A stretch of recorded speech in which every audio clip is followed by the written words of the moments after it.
تصوف، طریقت، درویشی، سادگی، صوفی، ان کی ایک تشریح تو وہ ہے جو خود صوفیاء بیان فرماتے ہیں، ایک تشریح وہ ہے جو ان الفاظ کے معنی پر گفتگو کرنے والے بیان کرتے ہیں، اور ایک رب کے بندوں کی تعریف وہ ہے جو رب نے خود بیان فرمائی۔ ارشاد فرمایا دو چیزیں، دو صورتیں اللہ نے اپنے بندوں کی قرآن مجید میں بیان فرمائی، ایک ان کا دن بیان کیا، ان کی زندگی بیان کی، ان کی صبحیں بیان کی، اور ایک ان کی راتیں بیان کی۔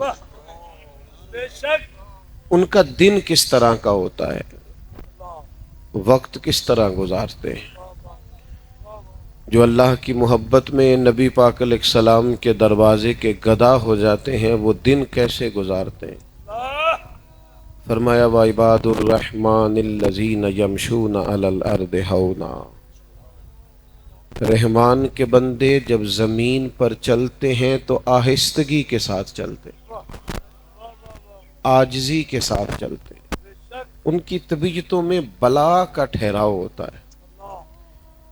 آج کل لوگ مضطرب رہتے ہیں، پریشان رہتے ہیں، الجھے رہتے ہیں۔ رب کا بندہ مضطرب نہیں ہوتا، اس میں ٹھہراؤ ہوتا ہے، اس کی طبیعت کے اندر۔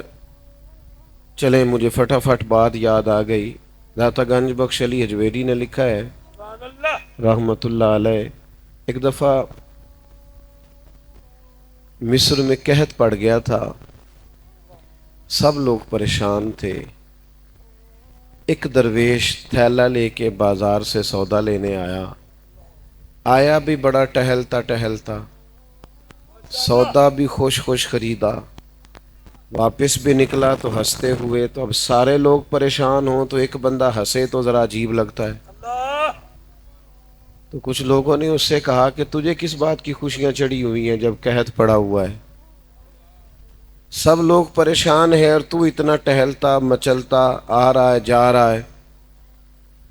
تو وہ کہنے لگا تم پریشان ہوں گے، جس آقا کا میں غلام ہوں نا، اس نے اپنے بھڑولے گندم کے ٹائم سے بھر لیے تھے، ہمارے گھر کے اندر سارا کچھ موجود ہے، لہذا ہمیں فکر کوئی نہیں۔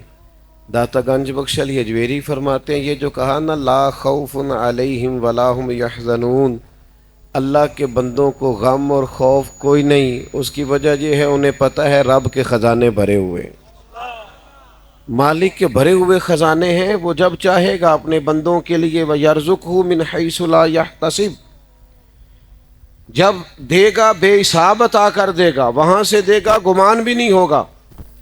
رحمان کے بندے زمین پر عاجزی سے چلتے ہیں، ان کی طبیعتوں میں ٹھہراؤ ہوتا ہے، ان کا دن اس طرح کا ہوتا ہے کہ وہ زیادہ الجھتے نہیں، جاہلوں سے بحثیں نہیں کرتے، بلکہ وَإِذَا خَاطَبَهُمُ الْجَاهِلُونَ قَالُوا سَلَامًا، اگر جاہل ان سے بحث کریں تو وہ سلام کر کے گزر جاتے ہیں۔ ان کا دن یہ ہے کہ ان کی طبیعت میں عاجزی ہے۔ میں اور آپ بے چینیاں، بے قراریاں، جلد بازیاں، الجھے ہوئے، بار بار صبح کچھ سوچتے ہیں، دوپہر پروگرام اور بنا لیتے ہیں، شام کو ارادہ پھر بدل جاتا ہے۔ رب کے بندے یقین کامل والے، ان کے عقیدے پختہ، نظریات پر پورے طور پر قائم۔ دو چیزیں ایسی ہوتی ہیں جو انسان کو نا مطمئن کرتی ہیں، ایک اگر اس کے پاس جائز پیسہ ہو اور وسیع ہو تو بندہ مطمئن رہتا ہے، اور دوسرا اگر اس کے پاس علم ہو تو علم بندے میں ٹھہراؤ پیدا کرتا ہے۔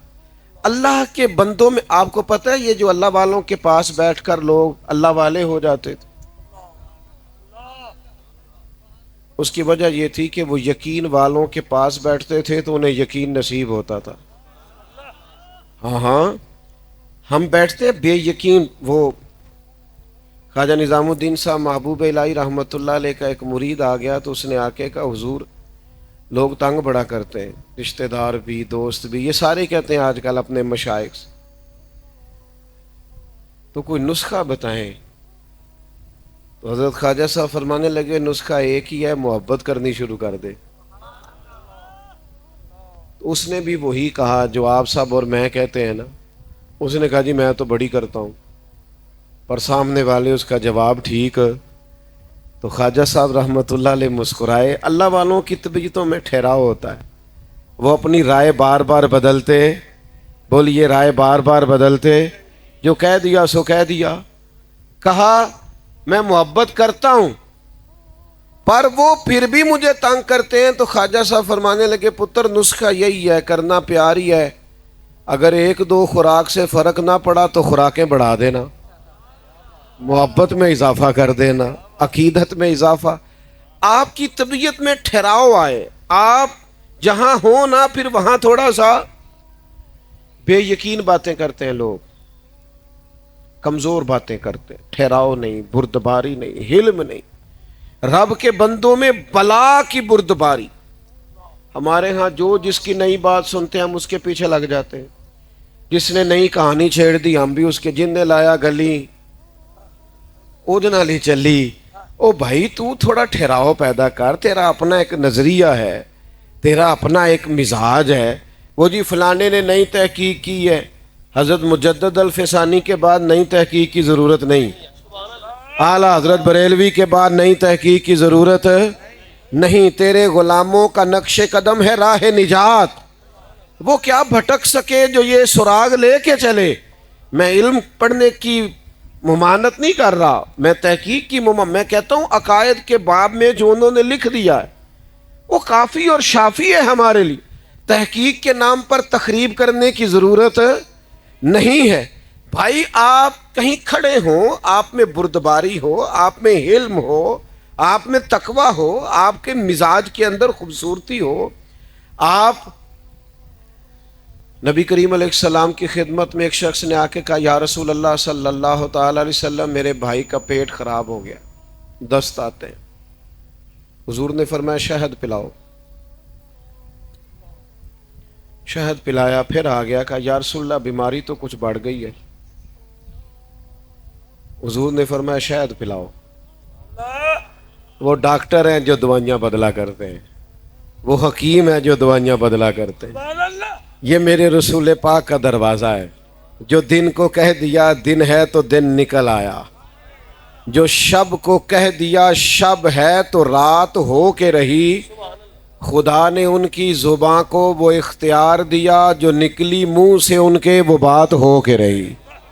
اور اعلیٰ حضرت فرماتے ہیں وہ زبان جس کو سب کن کی کنجی کہیں اس کی نافذ حکومت پہ لاکھوں سلام.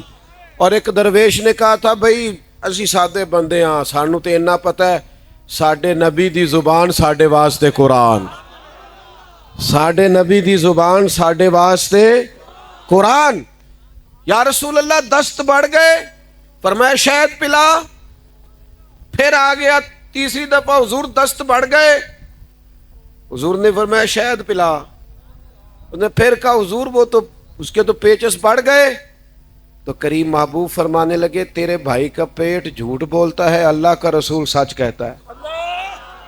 جا جا کے اسے شہد پلا. وہ کہتا ہے شہد ہی پلایا تو اللہ نے شفا عطا فرما. آپ میں بردباری ہو, آپ میں ٹھہراؤ. میرے عزیز بڑی جلدی پریشان نہیں ہونا. اچھا ایک بات آپ سے عرض کروں کہ جو لوگ بہت زیادہ شور شرابہ کرتے ہیں نا ان کی پھر سنتا بھی کوئی نہیں, الجھتے زیادہ ہیں نا. آپ زیادہ بولتے ہیں تو لفظوں کی حرمت ختم ہو جاتی ہے, جملوں کا. آپ ہر وقت باتیں کریں گے, میری طرف دیکھیں بھائی جان, جب آپ بہت باتیں کریں گے تو آپ کے لفظوں کی حرمت قائم. ایک بزرگ میرے پاس آئے, ایک دفعہ کہنے لگے میں بڑا سمجھانا رولا بھی بڑا پانا پر بال گل نہیں سنتے, پتر تے نوں تے بالکل نہیں سنتے. تو میں نے کہا چھوٹا آدمی ہوں, ایک نسخہ دوں؟ کہنے لگے دے دے. میں نے کہا آج آپ نے گھر جانا ہے تو شور نہیں کرنا, آپ نے صرف سلام لینی ہے, چپ کر کے اپنے کمرے میں چلے جانا ہے. کہنے لگے پیر صاحب وہ بڑے ڈاڈے جے. اور میں نے کہا آپ جا کے دیکھیں تو صحیح, ایک دفعہ آپ غور تو کریں, آپ کو سمجھ آ جائے گی وہ کیا بنتا ہے کچھ. میں نے کہا ایک دفعہ نسخے پہ عمل کر لیں, نہ فرق پڑا تو آئندہ نہ کیجئے گا. وہ کہتے میں چلا گیا,